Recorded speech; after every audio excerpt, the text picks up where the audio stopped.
The power of story is what has moved humanity through our entire existence.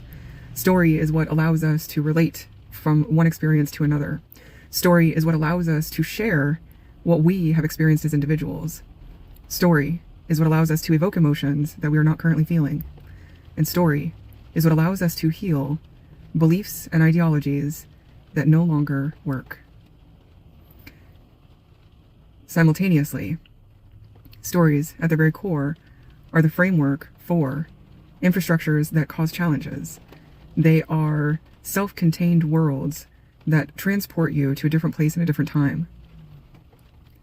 And the beauty of a story is that there are multiple stories running concurrently.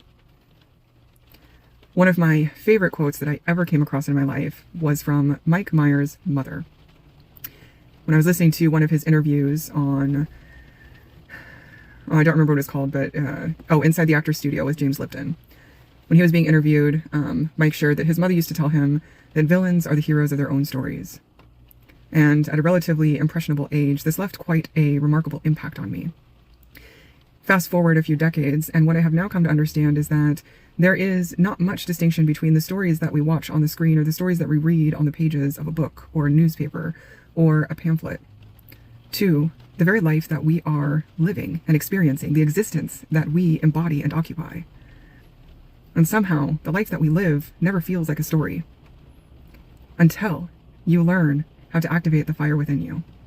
Once you do this, the story of your life becomes untouchable by outside sources and influences. Yes, they contribute and they help you dance and create in a way that is informed by your journey. But they no longer tie you into what is possible or limit you to thinking that something is impossible. And so for all of these years, we have all of these adages. We understand things like proverbs. We know that we all originated from an oral culture before reading and writing, one of the earliest forms of technology, preceded only, arguably, by farming.